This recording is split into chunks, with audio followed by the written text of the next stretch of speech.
I had to pick one INXS song to play, that was it, the Desert Island song. It's a hard one because, you know, as I said before with our albums, they're like children, you know, and it's hard to just pick one from the other. But I think on account of we've played it sort of at virtually every show since we recorded it, I'd have to say Don't Change, I think, and we close every show with it as well, so it's always been kind of a bit of an anthem. It ain't pretty. I've done the show. The key to the six of us being together for so long, vodka? No, not really.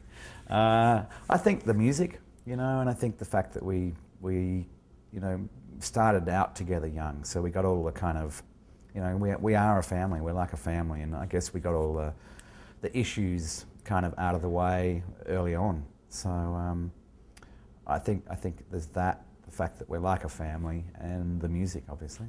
Another factor too that kind of, you know, keeps us together is the humour side of things. I think, you know, we tend to try and lighten each other up all the time and not take it all too seriously. And you know, JD's a funny fuck. He certainly keeps me laughing all the time.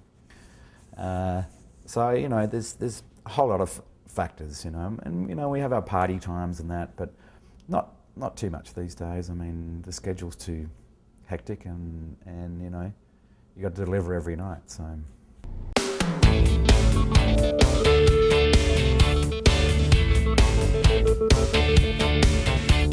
I think, you know, just being open to whatever we do, I think that's the most important thing. You know, mostly I think our fans are. They've sort of moved and swayed wherever we've taken it, sort of thing.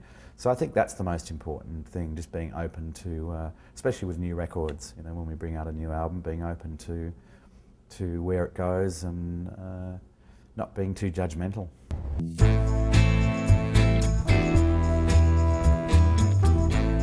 What can't I live without on the road? I think probably the internet, actually. I mean, because it's just such a great communication tool. You know, I've got the iChat setup thing, which is a little camera. So I can, you know, have, I guess, video calls with my daughter and other friends that have got it, and Lane, my girlfriend. So that's probably the most important thing at the moment.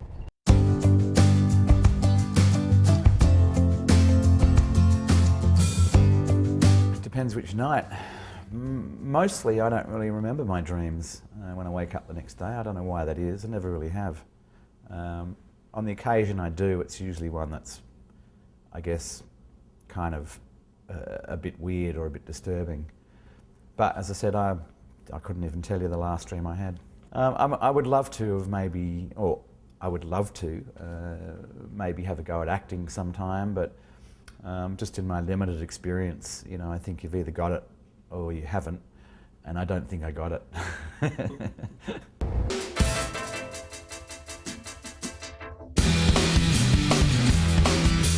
Gee, I mean, the amount of times I've heard people say that, you know, Never Tear Us Apart's been their wedding song, or the song they lost their virginity to, or whatever else. You know, so that'd be a good one, I guess.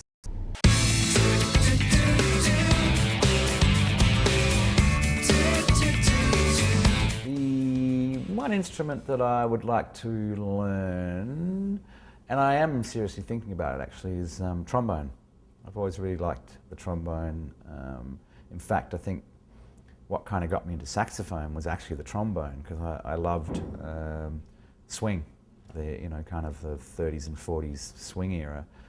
And most of the band leaders in the swing era were trombone players. Some of them trumpet players, but a lot of them were trombone players. And that was considered more of a lead instrument then than probably the sax was. So, yeah, trombone.